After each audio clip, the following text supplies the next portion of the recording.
नमस्कार, ऑप्टिक्स के lecture number 29 में आपका स्वागत है। आज का हमारा टॉपिक है polarization by method of refraction.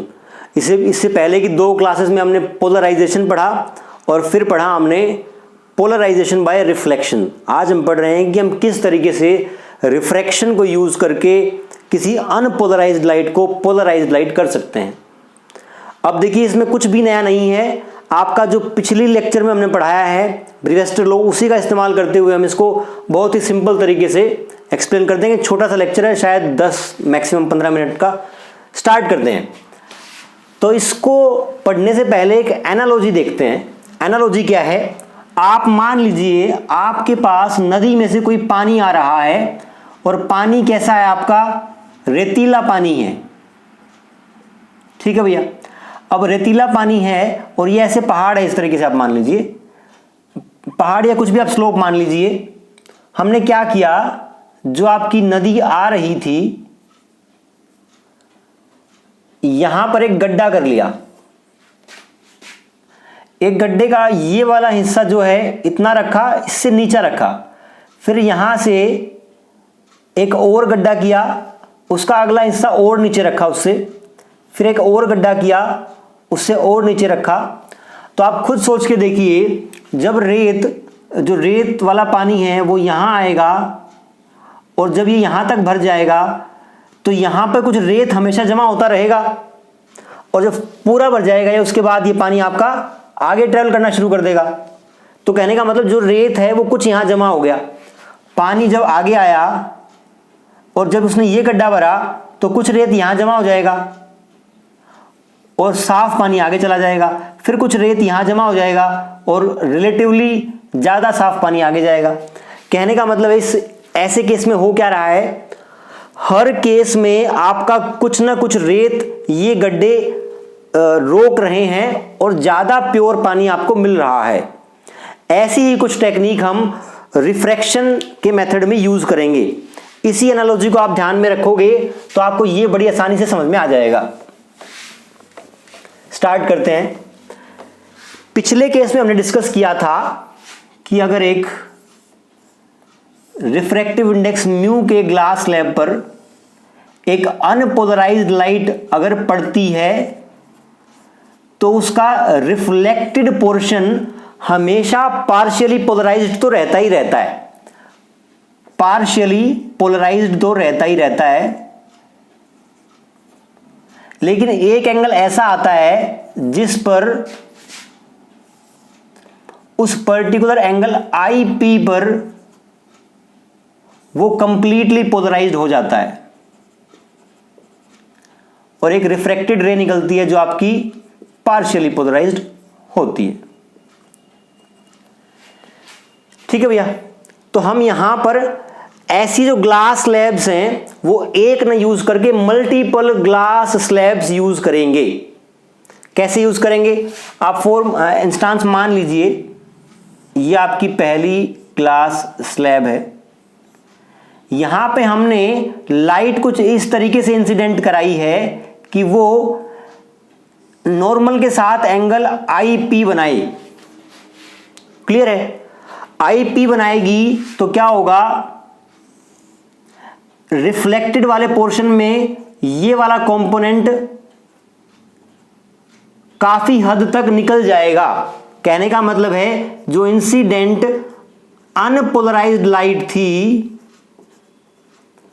उसका प्लेन ऑफ इंसिडेंस के जो परपेंडिकुलर कंपोनेंट है, ये वाला कंपोनेंट, इसका कुछ पोर्शन इस साइड निकल जाएगा और कुछ पोर्शन आपका रिफ्रैक्ट करेगा।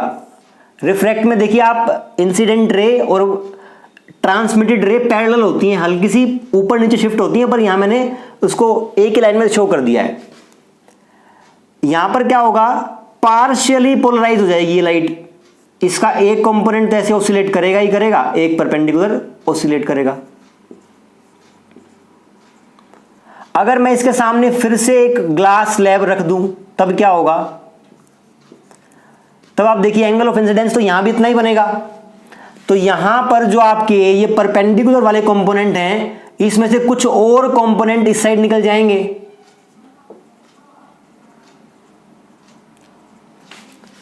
आपका ब्रीवेस्टर लॉ में हो क्या रहा था, जो आपकी रिफ्लेक्टेड रे है उसमें प्लेन ऑफ इंसिडेंस के परपेंडिकुलर ऑसिलेट करने वाला इलेक्ट्रिक फील्ड इस साइड निकल गया, तो नेक्स्ट में वो उसका एक कंपोनेंट और निकल जाएगा। तो इसका मतलब इस प्लेन ऑफ इंसिडेंस के जो परपेंडिकुलर ऑसिलेट कर रहा है इलेक्ट्रिक फील्ड, उसका कंपोनेंट लगातार निकलता जा रहा है। अगर इसको हम फिर से आगे ट्रांसमिट होने देते हैं और आगे एक और ग्लास स्लैब लगा देते हैं, फिर क्या होगा, सिमिलरली उसका एक पोर्शन और निकल जाएगा और जो ट्रांसमिटेड रे है वो ज्यादा से ज्यादा उस इलेक्ट्रिक कंपोनेंट को कंटेन करेगी जो इस प्लेन के अंदर है। ये वाला कंपोनेंट ज्यादा होता जाएगा और डॉट वाला कंपोनेंट कम होता जाएगा।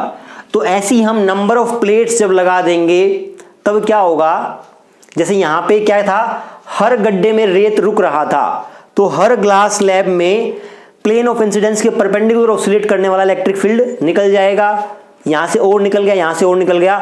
तो जैसे जैसे आप आगे बढ़ोगे ये वाला कंपोनेंट डोमिनेट करेगा और प्लेन ऑफ इंसिडेंस के परपेंडिकुलर ऑसिलेट करने वाला इलेक्ट्रिक फील्ड कम होता जाएगा। लेकिन एक बात ध्यान रखना, एग्जैक्टली कभी भी ये लाइट इस साइड वाली प्लेन पोलराइज नहीं होगी, क्योंकि कोई ना हल्का सा कंपोनेंट तो उसका डॉट वाला रहेगा। तो हम ये बोल सकते हैं कि हम मल्टीपल रिफ्रैक्शंस को यूज करके आपकी इस तरह की ग्लास पाइल्स आप अरेंज करते हैं। वहां मैंने उसको डिस्टेंस इसलिए दिखाया ताकि समझने में आसानी रहे। इन ग्लास स्लैब्स को हम ऐसे एडजस्ट करते हैं,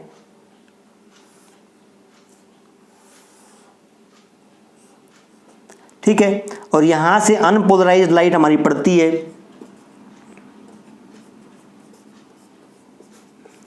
जिसके दोनों कंपोनेंट होते हैं।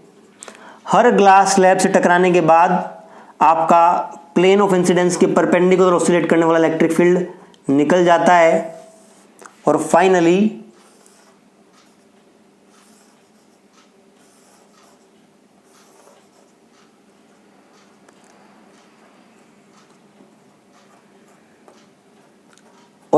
आपको ऑलमोस्ट प्लेन पोलराइज्ड लाइट मिलती है, जिसका पोलराइजेशन की direction within the plane of incidence होती है। तो इस तरीके से रिपीटेड रिफ्रैक्शंस को यूज करके हम एक अनपोलराइज्ड लाइट को पोलराइज बना सकते हैं। तो यहां तक हमने 3 चीजें पढ़ ली हैं पिछले 3 लेक्चर में। पहला, पोलराइजेशन क्या होता है। दूसरा, किसी अनपोलराइज्ड लाइट को रिफ्लेक्शन को यूज करके हम कैसे पोलराइज बना सकते हैं। और थर्ड लेक्चर में कि कैसे हम उसको अनपोलराइज्ड को रिफ्रैक्शन के मेथड को यूज करके पोलराइज बना सकते हैं। अगले लेक्चर में हम पढ़ेंगे मेलिस लॉ। आज इतना ही। Thank you very much.